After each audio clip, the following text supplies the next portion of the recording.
서머나 교회의 사자에게 편지하기를 처음이요 나중이요 죽었다가 살아나신 네가 가라사대 내가 네 환난과 궁핍을 아노니 실상은 네가 부유한 자니라.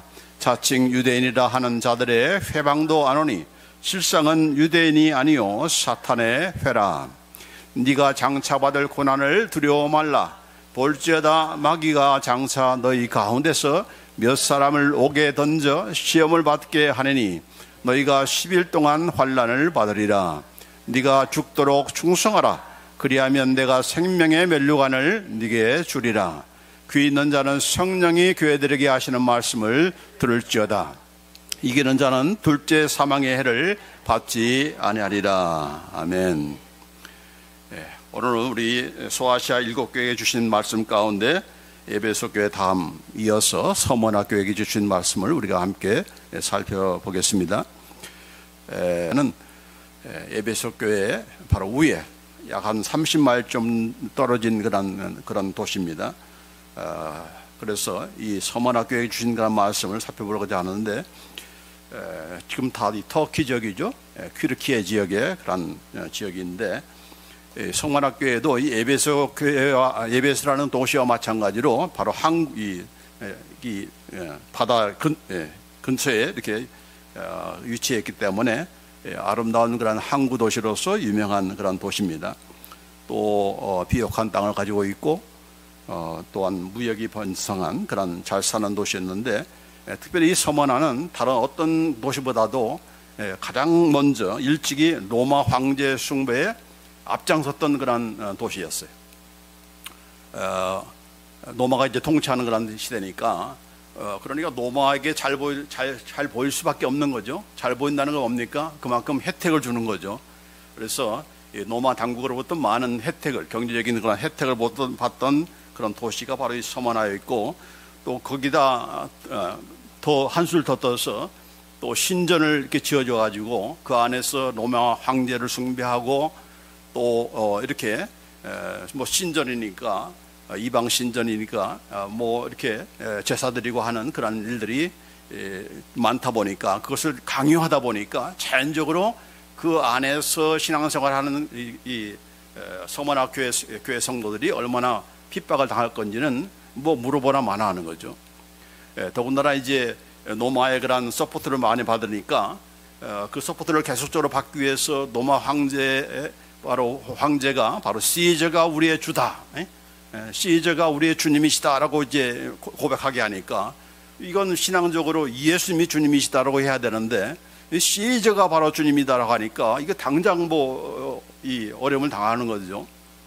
그리고 그러다 보니까 또 도시적으로는 잘 살지만은 또 믿는 사람들은 이런 정부 당국이 굉장히 로마에 친화적이고 또 이렇게 황제 숭배와 또 여러 가지 이방 신전에 제사를 드리고 하는 이런 것들을 강요하다 보니까 자연적으로 믿는 사람들은 핍박을 당하게 되는 것이고 또 혜택을 그만큼 못 누리게 되는 거죠.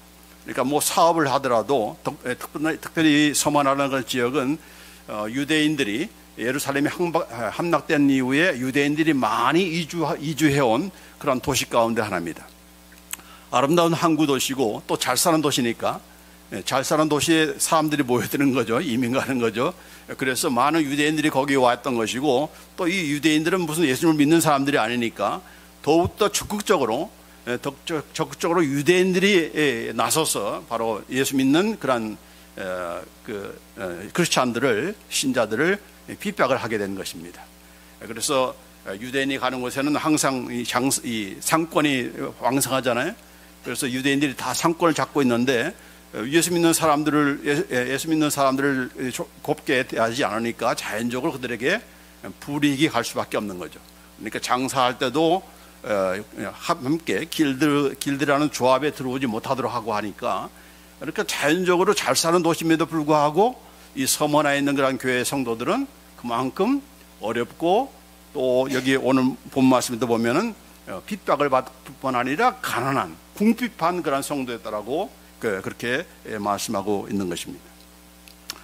자, 이곳에 이 서머나 교회가 어떻게 세웠는지 분명하지는 않지만은 아무래도 아마 그 사도 바울이 이 에베소에서 2년 반 동안 거의 3년 동안 이제 복음을 전할 때 가까운 도시니까 30마일밖에 떨어지지 않는 그런 곳이니까 아마 여기 에베소에서 사도 바울 통해서 말씀을 들은 자들이 거기에 가서 이주해서 뭐 같이 이렇게 신앙생활 하는 가운데 교회가 들어서는 것이 아닌가.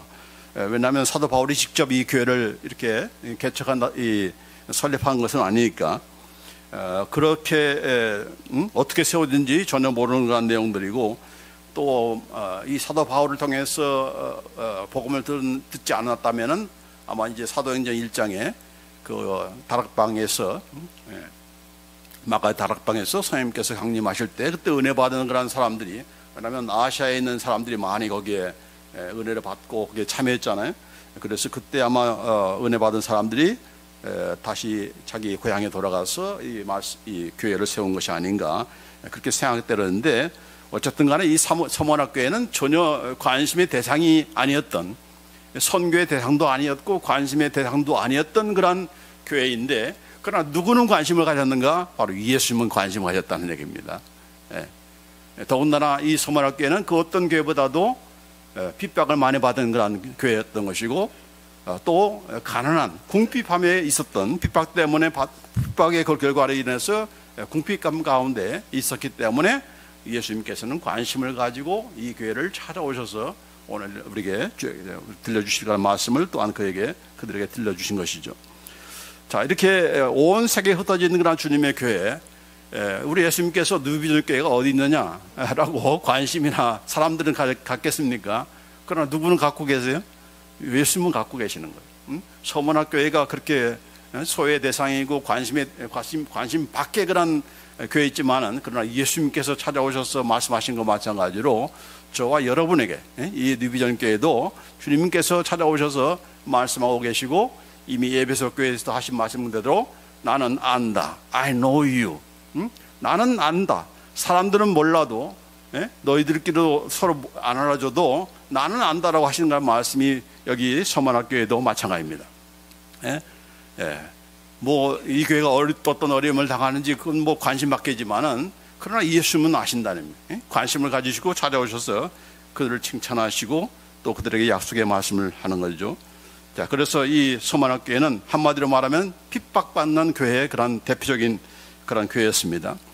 자, 그런데 여기 이 소아시아 7교회들이 전부 다 없어졌어요. 다 사라지고 없어졌지만은, 이 서문화에는 나중에 이제 조금 이따 보겠지만 이 폴리카베라는 그런 감독이 이 서문학교회를 감독했는데, 예수님께서 나중에 예언한 대로 너희가 핍박을 받을 것이라고 했는데, 그 핍박 가운데서 이 폴리카비 순교를 당했습니다. 화형입니다.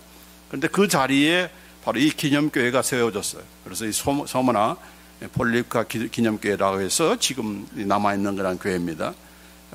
바깥에 외부와 내부가 있지만은, 그러나 이제 교회당이죠. 교회당과 교회는 다르죠. 그래서 어쨌든 다 사라졌지만은 여기는 이 폴리캅의 순교로 말미암아 세워진 그런 교회, 기념교회다 하는 것을 우리가 한번 말씀드리고, 자, 그래서 여기 예수님께서 뭐라고 말씀하셨는가? 2장 9절 말씀에 내가 네 환난과 궁핍을 아노니 실상은 네가 부유한 자니라. 자칭 유대인이라 하는 자들의 회방도 아노니 실상은 유대인이 아니요 사탄의 회다라고 그렇게 말씀하고 있습니다. 자, 이 예수님께서 서문학교에게 하시는 말씀 이전에 항상 각 교회마다 나타나신 모습에 대한 그 묘사가 다 다르다고 했죠. 그래서 에베소 교회는 7별과 7촛대를 이렇게 잡고 계시는, 바로 다른 말은 교회 사역자들과 또 교회를 다스리시는, 관장하시는 분이 바로 예수님이다라는 것을 보여준 겁니다. 왜냐하면 에베소 교회는 기라성 같은 그런 이런 그 사도 바울만이 아니라 그 전에는 아볼로라는 그런 성경교사도 있었고, 또 사도 바울 다음에는 디모데라는 젊은 목사가 거기서 목회도 했고, 또 그 후에는 바로 사도 요한까지도 거기에서 섬겼던 그런 교회이기 때문에 그 교회에 대한 프라이드가, 우리에게 어떤 교회인 줄 알아? 사도 바울이 우리를 가르쳤어. 사도 요한이 우리를 가르쳤어. 그런데 참 지난번에 말씀 못 드렸지만 사도 요한은 뭘 가르쳤습니까? 사랑을 가르쳤잖아요. 근데 사랑을 가르친 그 교회에서 예수님께 혼난 책망 들은 것이 뭡니까? 첫사랑을 버렸다는 얘기죠. 아마 이 예수님의 말씀을 듣고 가장 쇼크를 먹은 사람은 바로 본인 자신, 사도 요한 자신이 아니었겠나. 나는 그토록 사랑을 강조했는데 예수님께서는 야, 그 첫사랑 어디 갔어? 첫사랑을 버렸다라고 그렇게 책망했잖아요. 그러니까 느리는 교회도 모르는 거예요. 제가 아무리 강조하지만은 그걸 역으로 책망을 받을 그런 그런 수가 있으니까 뭐 교만할 이유가 없는 거죠. 어쨌든 여기 서만화 교회에 나타나신 그런 예수님의 모습은 어떤 모습이었는가? 여기 보면은 8절에 서만화 교회 사자에게 편지하기를 처음이요 나중이요 죽었다가 살아나신 이게 바로 예수님께서 서만화 교회에게 나타나셔서 하신 그런 자기 소개입니다. 처음이요 나중이다 라고 하는 거죠. 처음이요 나중이다. 처음이요 나중이라는 것은 무엇입니까? 한결같으신, 처음만 그럴싸하고 나중은 희지부지하는 그런 예수님이 아니라 한결같으신, 처음이나 나중이나 한결같으신 그런 예수님. 그 말은 무슨 말입니까? 한결같이 우리를 사랑하시는 분이기 때문에 뭐 너희들이 뭐 잘할 때만 관심을 갖고 못할 때는 관심을 끊는 그런 예수님이 아니다는 것이죠. 그렇기 때문에 이 한결같으신 그런 예수님을 의지하면서 우리가 이 서머나 교회가 예수님께 대한 그런 신뢰와 그런 믿음이 있기 때문에 여러 가지 그 핍박 가운데서도 한결같이 그 믿음을 버리지 않는 것 마찬가지로 예수님도 한결같다는 얘기죠. 그렇죠? 여러분이 자꾸 성격이 이랬다 저랬다 하면은 그분은 예수님을 과연 잘 믿는 사람이라고 말할 수가 없는 거죠. 왜냐하면 우리는 예수님을 닮는 사람이기 때문에.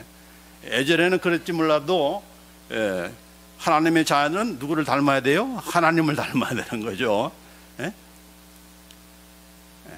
하나님이 어떤 분이십니까? 한결같은 분이시죠. 처음부터 끝까지 한결같은 분이시기 때문에 여러분의 마음도 생활도 관계도 여러분 사람을 대하는 그런 관계도 이런 한결같은 모습이 있어야 되는 거 아니겠습니까? 자, 그런 사실은 그건 칭찬이죠. 이 서머나 교회에 대한 칭찬. 나는 처음이요 나중이다라고 하는 그런 말씀. 이 말은 한결같은 분이시고 또 뿐만 아니라 영원 전부터 영원까지 존재하시는 그런 자존자이시다. 내가 33년 동안 이 지상에 살다가 사라지고만 죽고만 그런 유한한 그런 인간이 아니다는 얘기죠. 나는 이곳에 이 땅에 와서 33년 동안 살기 그 전에도 존재했고 또 부활해서 지금도 앞으로도 영원토록 이렇게 존재하시는 영원 전부터 영원까지 존재하시는 자존하시는 그런 하나님이다. 나는 인간이 아니야 하나님이다 라고 하는 것을 강조하는 말이 바로 나는 처음이요 나중이다 라고 하는 그런 말씀이기도 하는 것입니다. 뿐만 아니라 처음이요 나중이라는 것은 모든 것을 주관하시고 다스리시는 그런 분이라는 것을 보여주는 것입니다. 모든 것을 주관하시고 다스리는 그런 분이시다. 그분은 창조하실 뿐만 아니라 섭리하시는 하나님이시고 또 마지막 날에 심판하시는 분이시고, 그렇죠? 창조주와 섭리주와 또한 심판주로서 영원 전부터 영원까지 계시고 또 모든 것을 통치하시는 그런 분이시다. 이 너희들을 핍박하는 이 로마 당국도 또 유대 그 사단의 회라고 할 수 있는 그런 유대인들도 마찬가지로 누구 아래에 있는 줄 아느냐? 그들이 뭐 영원토록 그렇게 이런 세력을 받을 줄 아느냐? 아니다. 그들 역시도 바로 예수님의 손 아래 있다. 예수님의 통치 아래 있다. 그러니까 걱정할 필요 없어. 염려할 필요 없어. 핍박에 대해서 그렇게 마음 아파할 필요가 없어. 반드시 예수님께서 약속하신 대로 그들을 멸하실 것이고 심판하실 것이고 그들은 이렇게 영원토록 존재하는 그런 존재가 아니야 라고 하면서 하시는 말씀이 바로 처음이요 나중이다 라고 하는 그런 말씀인 것입니다. 자, 뿐만 아니라 죽었다가 다시 살아나신다고 했는데 이 말은 그냥 예수님께서 죽었다가 부활하신 분이다 그런 정도가 아니고 이건 바로 성문화 교회들을 향해 교인들에게 하시는 말씀입니다. 너희가 핍박받아 가지고 그런 핍박과 환난 가운데서 죽을 수도 있지만은, 그렇게 또한 순교를 당할 수도 있지만은, 그러나 영원토록 죽는 것이 아니야. 나처럼 살아날 거야. 나처럼 영원토록 살아날 거야. 라고 하는 그런 말씀이 바로 이 죽었다가 다시 살아나신 그런 이다라고 소개하시는 그런 이유입니다. 자, 그러니 예수님께서 이렇게 자신을 소개할 때 처음이요, 나중이요, 또 죽었다가 다시 살아나신 이다라고 하신 그 말씀은 바로 서머나 교회를 향하신 그런 자신이 어떻게 할 것이고 또 너희들은 또 어떤 존재가 될 거라는 것을 이미 다 거기에 함축하면서 하시는 그런 말씀인 거죠. 그렇죠? 아무렇게나 그냥 하시는 말씀이 아니고, 자, 이 마찬가지로, 자, 이것은 다만 서머나교회에게 하신 말씀이 아니라 오늘날도 마찬가지고, 이제 앞으로 우리가 어떤 핍박을 당할지, 어떤 박해를 당할지 알지 모르지만은 우리가 또한 기억해야 될 말씀인 거죠. 예? 그 핍박과 이런 박해에 우리가 거기에 짓누려고 또 거기에 그냥 항복해서 배반하고 예수님을 배반하고 하나님을 모른다 하고 그러면서 그렇게 하면서 편할지는 모르지만은 아니야, 그게 아니다 하는 거죠. 그러니까 모든 하나님 말씀이 다 그렇지만은 이 가르치는 그런 내용의 말씀들이 2000년 전에 하신 말씀이면 이거는 죽은 말씀이 아니고 지금도 하시는 말씀이고, 아까 뭐라고 했습니까? 귀에 있는 자는 성령께서 교회들에게 하시는 말씀을 들을지어다. 지금 들으라는 얘기죠. 옛날에 2000년 전에 들었던 사람만이 들은 것이 아니고 지금도 성령님께서 이 말씀을 가지고 지금 말씀하신다. 그러니까 너희는 들어야 된다. 들을 때 그 말씀이 살아 역사하게 되는 것이고, 그 말씀이 또한 우리 역시도 이런 환난과 핍박 가운데서 내가 지금은 안 당하고 있거나 혹은 당하고 있거나 또 앞으로 당할지 모르지만은 그것이 우리에게 그대로 실천하면서 또 경험해야 될, 우리가 이겨나가야 될 그런 살아있는 말씀이 되는 거죠. 아멘. 예. 자, 그러고 나서 예수님께서 이제 서머나 교회 성도들에게 칭찬을 하십니다. 항상 교회마다 칭찬과 꾸중, 책망이 함께 있죠. 자, 근데 대부분의 그런 교회들, 7교회 가운데 대부분의 교회들이 다 칭찬도 하고 책망도 했습니다. 그러나 서머나 교회하고 필라델피아 교회는 칭찬만 했던 그런 교회였어요. 7교회 중에 2교회가 칭찬만 들었던, 예수님께로부터 칭찬만 들었던 그런 교회였어요. 오직 꾸중만 들은 교회가 있죠. 어떤 교회죠? 라오디게아 교회. 그리고 나머지는 칭찬과 책망을 동시에 들었던 그런 교회였어요. 자, 참 놀라운 것은 예수님께서 맨날 꾸중만 하시는 분인 줄 알았더니 자그마치 7교회 중에 2교회를, 프로테를 따지면 뭐 30% 가까이 되는 그런 거잖아요. 2교회를 그렇게 칭찬하셨어요. 그러니까 칭찬에 인색하신 그런 예수님이 아니다는 것을 우리가 볼 수가 있는 거죠. 그러니까 나는 아무리 뭐 열심히 해도 하나님 앞에 쓰면은 나는 칭찬만 받을 거야. 그럴 바에 나 뭐 칭찬 안 들을래. 어차피 나는 꾸중 들을 텐데 칭찬 받을 일 뭐 해봤자 그것도 하나님 예수님께서 칭찬하실까? 그런 생각을 가지고 아예 그냥 나는 매맞기로 작정했어. 나는 꾸중 듣기로 작정해서 그렇게 결심하시는 그런 성도가 있어서는 안 되는 거죠. 제가 분명히 말씀드립니다. 7교회 중에 2교회만 칭찬을 했어요. 칭찬을 2교회씩이나 칭찬하셨어요.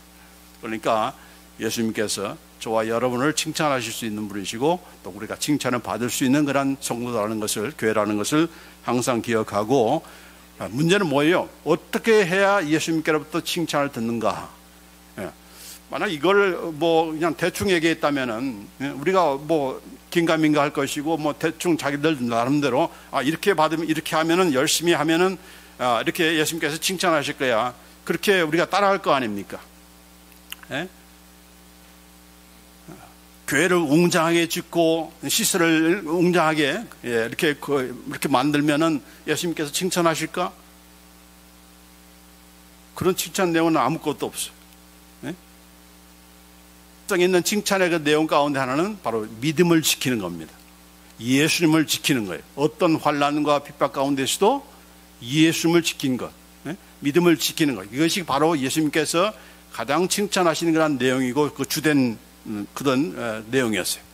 그러니까 여러분이 우리 가지고 있는 그런 신앙에 대해서 우리가 그냥 이렇게 저렇게 그냥 양보하고 이렇게 굴복하고 이래서는 안 된다는 것을 우리가 이미 감을 잡으시고 준비를 해야 될 줄 압니다.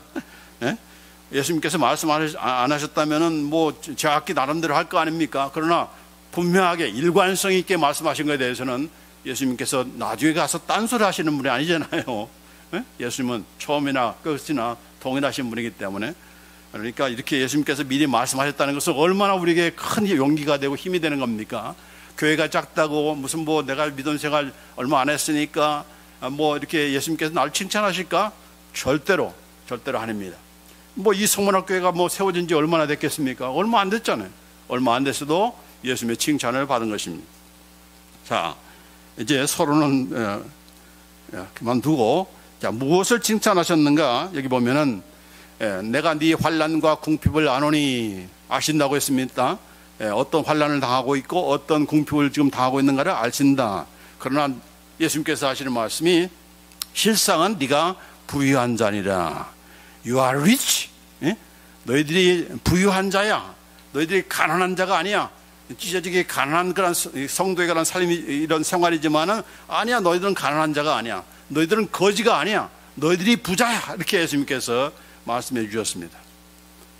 이 말을 들은 서문학교의 성도들이 감격했을까요? 아니, 지금 예수님이 우리를 놀리시나? 우리가 부자라니? 우리처럼 가난한 그런 교회가 없는데, 그런 성도가 없는데 우리를 향해서 부자라니? 그렇게 의문을 가질 수 있겠지만은, 그러나 여러분, 아무리 뭐 잘 먹고 잘 살고 잘 입다 한다 할지라도 그 사람들이 부유한 사람입니까? 가진 것 때문에 걱정하고 염려하고 불안에 떠는 사람들이 얼마나 많습니까? 비트코인 사놔가지고 이렇게 불안에 떠는 그런 성도가 있고, 주식 때문에 또 불안해 그런 성도가 있고, 집 많이 가진 것 때문에 이렇게 많은 사람들도 피해를 주는 한국에서 지금 얼마나 전세난으로 인해서 어려움 나갔습니까? 자기는 뭐 집을 몇백 채를 가지고 있지만은, 그러나 그것 때문에 피해를 보는 사람들이 얼마나 많습니까? 그러니까 물질적으로 풍요라고 해서 그 물질의 그 풍요함을 통해서 영으로 풍요로움을 갖은 그런 경우가 아니기 때문에, 이렇게 예수님께서는 아니다. 너희는 이렇게 외관상으로는 또 육체적으로는 그런 핍박을 통해서 어려움을 당하지만은, 그러나 사실은 너희가 부유한 자야. 무슨 부유를 가리키겠습니까? 바로 그들의 마음속에는 무엇으로 가득 차 있던 거예요? 바로 예수님으로, 예수님의 복음으로. 또 이렇게 우리는 핍박을 당하지만은, 그러나 하나님은 우리를 잊지 않고 계셔. 우리와 함께 계셔. 이렇게 하나님으로 충만해지고 하나님에 대한 그런 믿음으로 강해질 때, 그것이 바로 부유한 자인 것이죠. 그래서 우리 누비전교도 그렇고 여러분도 마찬가지로 뭐 여러분 가운데 떼부자들은 없는 것 같아요. 그러니까 가난하다고 해서 뭐 상대적으로 내가 부자라 생각할지 모르지만은, 그러나 많은 빌 게이츠나 뭐 이런 사람에 비교해 보서는 얼마나 이게 초라합니까? 그러니까 뭐 약호 죽을 필요가 없어요. 왜 약호 죽습니까? 나는 누구를 가졌다? 하나님을 가졌다. 모든 것을 가지고 계시는, 모든 것을 누리게 하시는 하나님이 내 편이고 하나님이 나의 모든 것이다. 그러니 가장 부자는 누굽니까? 바로 하나님을 가진 자가 바로 가장 부자인 것입니다. 왜냐하면 그분 안에는 능치 못할 일이 없고 모든 것을 누리게 하시는 분이기 때문에. 누리는 것이 중요하잖아요. 아무리 많이 가져도 누리지 못하면 어떻게 합니까? 많이 모아서도 쓰는데 벌벌 떨고 쓸 줄도 모르고 하면은 얼마나 그건 가난한 것입니까?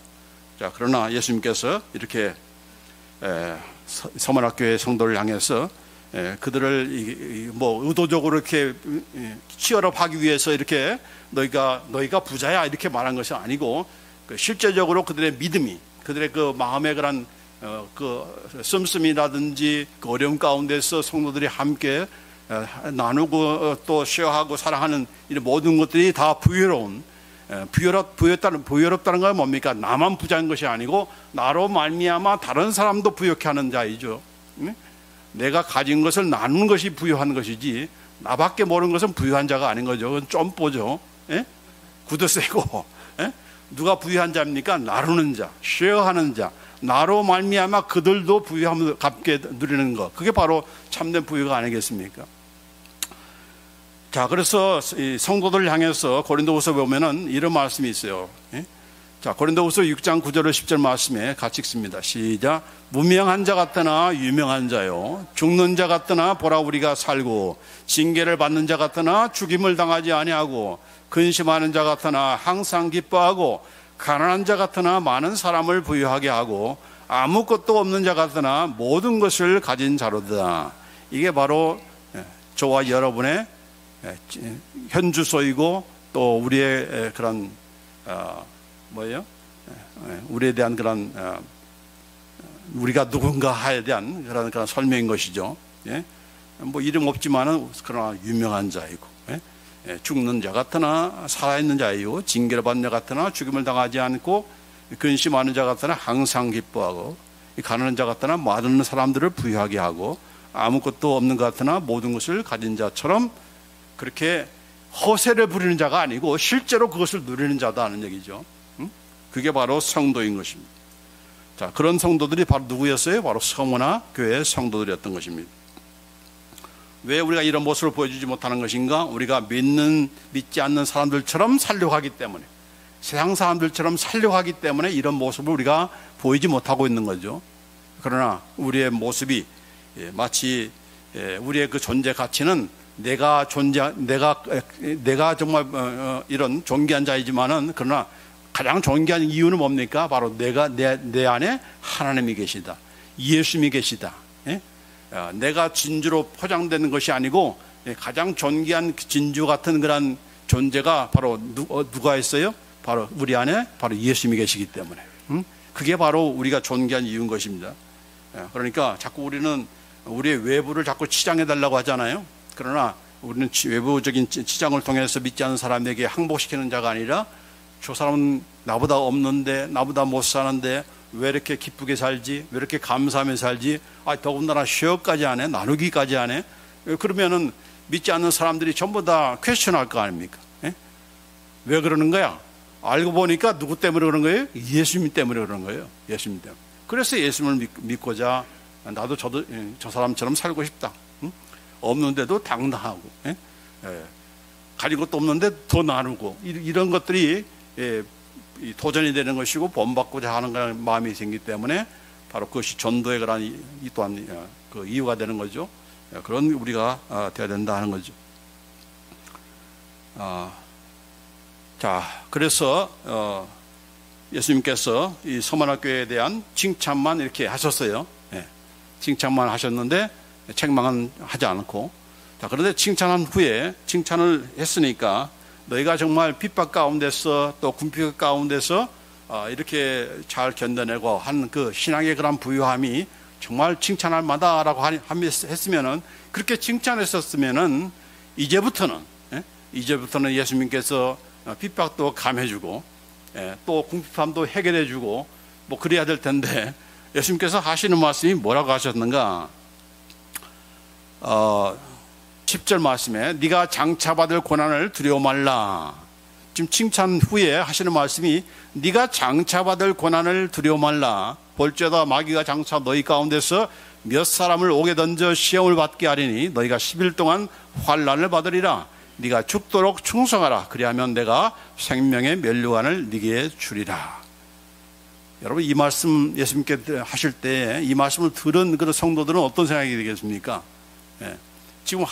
지금 뭐 아주 그냥 핍박 가운데 있고, 가난한 가운데, 이렇게 궁핍 가운데 있는데 예수님께서 하시는 말씀이, 칭찬하시면서 하시는 말씀이 너희가 장차 고난을 받을 것이다.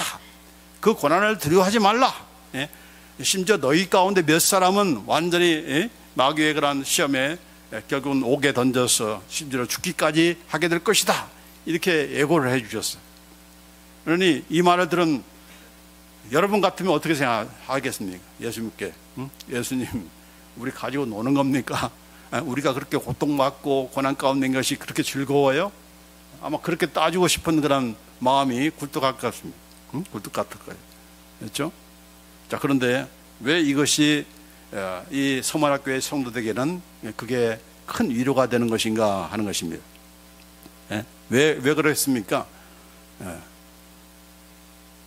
그것은 우리가 장차 어떤 일을 당할 거라는 것을 미리 알고서 당하는 것과 모르고서 당하는 것과는 완전히 다르기 때문에 그렇습니다. 예수님께서 칭찬해 주셨으니까 이제는 나에게 모든 것이 환경이 나아지고 또 배고픔이 해결될 것을 하고 기대했는데 엉뚱하게 이렇게 다시금 핍박이 왔다 했을 때는 어떻게 이 성도들이 얼마나 실망이 되겠습니까? 낙담이 되는 거죠. 도대체 예수님이 뭐 하시는 분이야? 뭐 하고 계시는 거야? 우리를 돌보시는 분이니까 하면서 더 가중된 그런 핍박 때문에 예수님을 배반할 수 있는 그런 성도들이 더 늘어날 수가 있는 것이죠.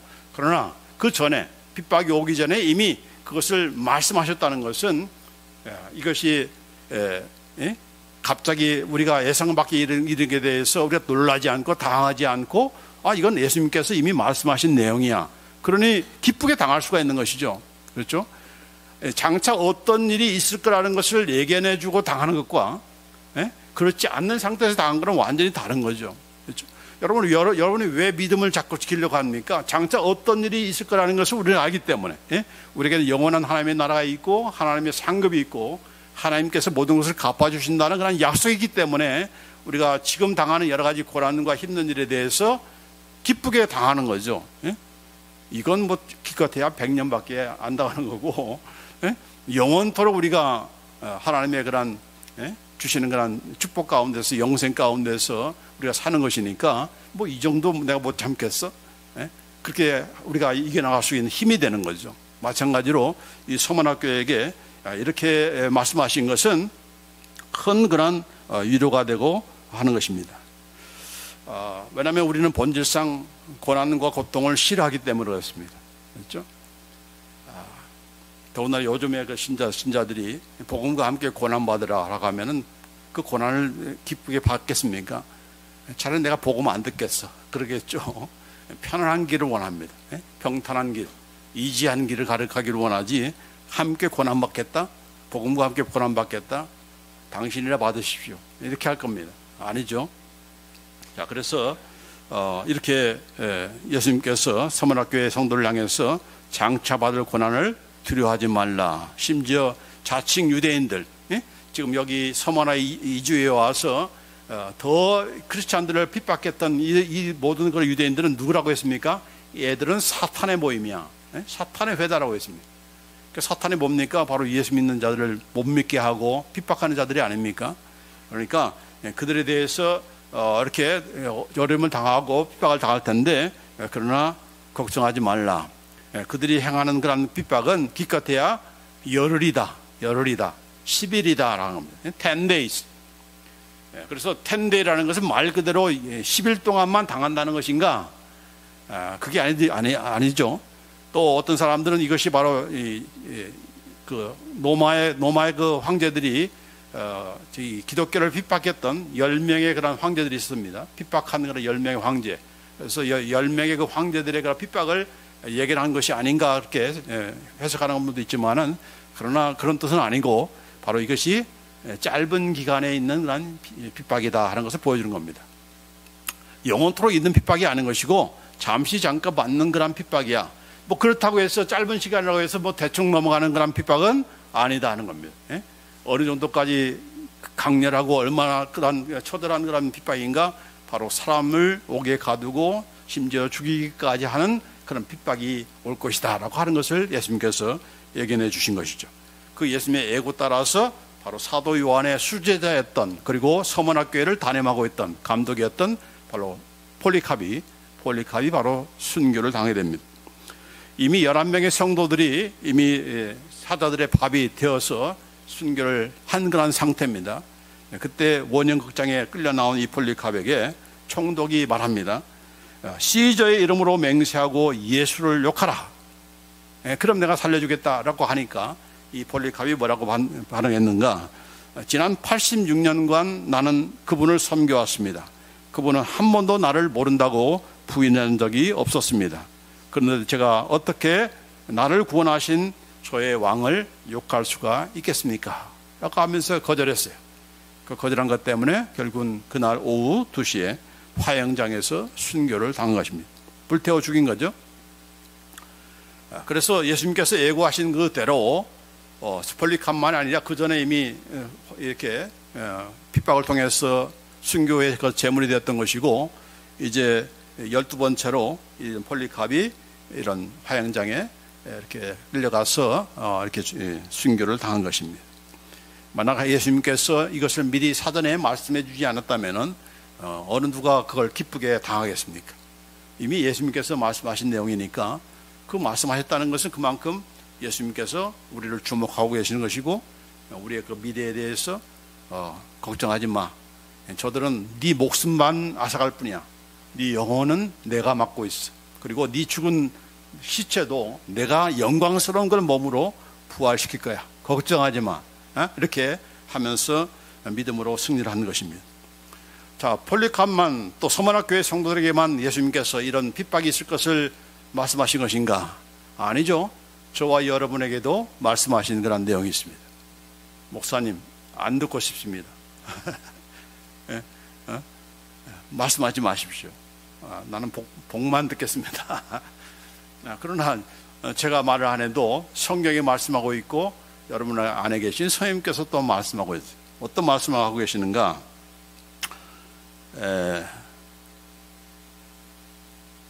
예수님께서 요한복음 16장 33절에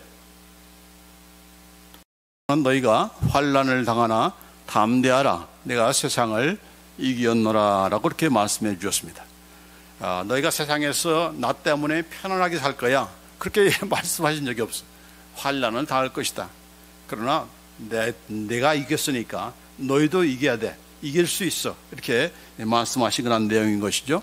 또 마태복음 24장 9절 말씀에 마지막 때에 있을 그런 내용이죠. 그때 사람들이 너희를 환난에 넘겨주겠으며 너희를 죽이리니 너희가 내 이름을 위하여 모든 민족에게 미움을 받으리라 라고 이렇게 말씀해 주셨습니다.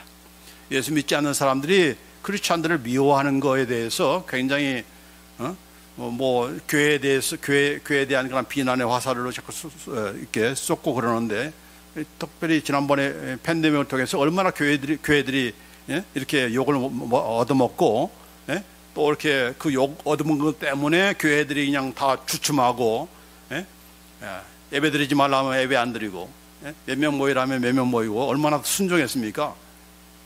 다 예수님께서 하신 말씀을 지금 상기도 안 하고 주의도 기울이지 않는 그런 모습인 것이죠. 너희는 환난 받게 돼 있어. 미워하게 돼 있어. 뭐 미워할 짓을 해서 미움 당하는 건 당연하지 그렇지만은, 그렇지 않음에도 불구하고 너희는 미움을 당하게 돼 있어. 환난을 당하게 돼 있어라고 말씀한 거죠. 자, 더 요한계시록 13장에 보면은 어떤 일이 벌어집니까? 짐승의 우상에게 경배하지 아니하는 자는 몇이든지 다 죽이게 하더라 했습니다. 짐승의 우상, 또 그가 모든 자, 작은 자나 큰 자나 부자나 가난한 자나 자유인이나 종들에게 그 오른손이나 이마에 표를 받게 하고, 누구든지 이 표를 받은 자 외에는 매매를 못하게 하니, 이 표는 곧 짐승의 이름이나 그 이름의 수라. 바로 짐승의 표, 이름의 표를 받지 않는 자는 구입을 못하게, 매매를 하지 못하도록. 그래서 어떤 곳에 오른손이나 이마에 표를 받게 한다는 얘기죠. 이건 실제적인 내용입니다. 그래서 어떤 모습으로 표를 받게 될지, 벨이 칩일지 어떨지는 우리는 아무 모르지만은, 그러나 분명한 자세, 위치가 어디예요? 오른손이나 이마에 표를 받게 한다.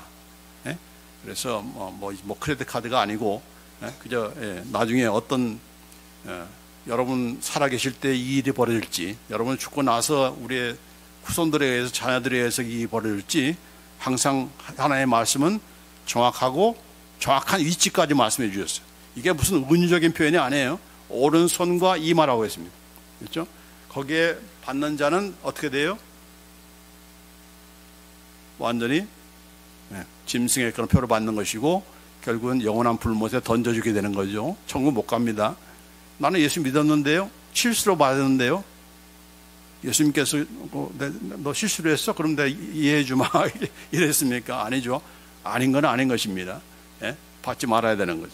그래서 우리가 어쨌든 간에 이런 일이 벌어진다. 그래서 우상에게 절하지 않는 자, 짐승의 우상에게 절하지 않는 자는 전부 다 죽이게 한다고 했습니다. 그러니까 이런 날이 이제 가까워오고 있는 거죠. 그러니까 우리는 뭐 편안하게 살 것이다. 절대로 그렇지 않다는 것을 우리가 얘기는 하고, 이렇게 이 서머나 교회 성도들이 당했던 그런 그 핍박, 또 우리도 당할 수가 있다. 우리도 더 처절하게 당할 수 있다는 것을 미리 예견해 주신 것이니까, 항상 예수님께서는 이전에 있는 것을 통해서 앞으로 어떤 일이 벌어질까 하는 것을 말씀해 주신 거예요. 출애굽의 사건을 통해서 장차 우리가 어떤 일이 벌어진다는 것을 알는 것과 마찬가지로, 이렇게 매매하지 못하게 되면 우리는 다 굶어 죽습니까? 굶어 죽으면 우리가 순교하는 거죠. 그러나 굶어 죽지 않게 하시는 방법도 있다. 그걸 어떻게 보여줬습니까? 이스라엘 백성이 광야 40년 동안에 그들이 뭐 양식을 심은 적도 없고 거둔 것도 없는데 다 어디서 누가 공급해 주셨어요? 하나님께서 하늘에서 만나를 내려주시고 메추라기를 통해서 또 반석에서 물을 통해서 공급해 주셨어요. 이거는 옛날 몇천 년 전에 일어난 그런 사건으로 끝나는 것이 아니고, 장차 똑같은 그런 일이 반복될 것이다 라고 하는 것을 미리 예견해 주시는 그런 내용이니까 걱정하지 마. 응? 네가 뒷마당에 뭐 거기에 무슨 별을 심고 이럴 그래야 되는 겁니까? 그렇지 않아도 된다는 얘기죠. 나는 저 산으로 피신해 갈래. 그게 아니다는 얘기. 그러니까 걱정하지 말라 하는 거죠. 자, 그래서 여기에 대한 그 말씀이 이제 이렇게 매고를 해 주신 것이고, 또 이기는 자에 대한 하나님의 예수님의 약속이 있습니다. 그건 뭡니까? 우리가 많이 들어보는 내용이죠. 내가 죽도록 충성하라. 그리하면 내가 생명의 매력안을 네게 주리라. 요한계시록 2장 10절에 있는 말씀입니다. 죽도록 충성하라. 이 말하면 be faithful until death. 죽을 때만 충성하라는 얘기가 아니고, 죽을 때까지, 죽음까지도 충성하라는 것이 뭡니까? 충성 이게 아니고 be faithful, 믿음을 지키는 겁니다. 내가 죽을지언정 나는 믿음을 배반하지 않겠습니다. 나는 믿음을 지키겠습니다. 이게 바로 죽도록 충성하는 거예요. 그런 자에게 생명의 매력안을 예수님께서 주시겠다고 말씀한 겁니다. 그래서 아까도 말씀드렸지만은 예수님께서 칭찬하시는 그 대상이 누구예요? 어떤 성도를 칭찬하세요? 여러분의 믿음을 지키는 겁니다. 믿음을 배반하지 않는 것입니다. 자, 그런데 배반할 때 우리가 어떻게 배반합니까? 항상 유혹이 올 때 우리가 지는 거죠. 이기는 자에게 이렇게 주시는 그런 것이 바로 둘째 사망의 해를 받지 아니하는 것인데, 첫째 사망은 이미 모든 사람들이 다 죽는 것이죠. 그러나 둘째 사망은 뭡니까? 예수 믿지 않는 자들이 당할 그런 영원한 죽음입니다. 죽음으로 끝나는 것이 아니고 영원토록 저주받고 심판받고 형벌받는 것이 바로 둘째 사망입니다. 그렇죠? 그것을 우리가 받지 않는다. 누가? 이기는 자가. 자, 믿음을 지키는 것과 이기는 것, 이것이 중요한 것인데, 우리가 어떻게 이기는 것인가? 어떻게 이깁니까? 내년부터 내가 이기겠습니다. 내일부터 내가 하겠습니다. 그것 때문에 우리는 다치는 거예요.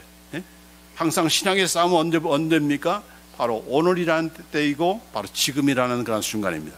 지금 내가 선택해야 될 때 내가 무엇을 택하는가? 그게 바로 믿음의 싸움이고, 그 믿음의 싸움에서 이기는 자가 죽을 때까지 믿음을 지키는 것이고, 죽음 가운데서도 우리가 이런 믿음을 신앙을 지키는 그런 비결인 것입니다. 그래서 항상 오늘의 그런 싸움, 오늘 예배 드릴까 안 드릴까, 오늘 교회 갈까 안 갈까, 그 싸움에서 이겨야 된다는 거예요. 내가 사업 다 잘 되면은 이제 오픈한 비즈니스가 이제 제대로 다 돌아가면은 그때 이제 내가 교회 나와서 예배 드리겠습니다. 안악공이네요. 안악공. 왜요? 그것은 바로 이스라엘 백성이 그랬거든요. 하나님께서 이렇게 해주시면은 우리가 하겠습니다. 그래서 뭐라 했습니까? 다 먹을 거 줬잖아요. 먹을 거 줬습니다. 고기가 없다고 하니까 메추라기도 주셨어요. 그러면서 어떻게 했으면 이스라엘 백성은 잘 섬겼습니까? 아니죠. 고기를 씹으면서 하나님을 원망했어요. 모세를 원망했어요.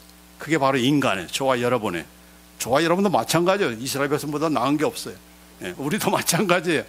그래서 항상 믿음의 싸움은 지금 하는 겁니다. 오늘이라는 싸움에서 이겨야 우리는 승리할 수가 있는 것이고, 이기는 자가 되어서 생명의 면류관을 받는 것입니다. 그래서 이런 이김의 싸움에 미루지 마시고, 내일 하겠다, 내년에 하겠다, 자식 다 결혼한 다음에 하겠다, 이제 사업체가 완전히 궤도에 올라가면 하겠다? 예. 집 몇 채 내가 가지면, 내 집이 가지면 내가 하겠다? 아니다. 예? 거기에 속지 마십시오. 예. 그게 바로 우리에게 오는 시험입니다. 예. 우리가 지는 이유입니다. 그래서 오늘 이 말씀 잘 기억하면서 믿음의 싸움에서 승리하며 이기며 또 정말 죽기까지 신실하게 우리의 믿음을 지켜나가는 가운데서 주님께서 칭찬하시고 주님께서 걱정하지 마. 미래가 내게 있다. 나와 함께한다. 너와 함께한다. 그런 말씀을 들으면서 힘을 내시는 우리가 되기를 간절히 원합니다. 기도하십시다.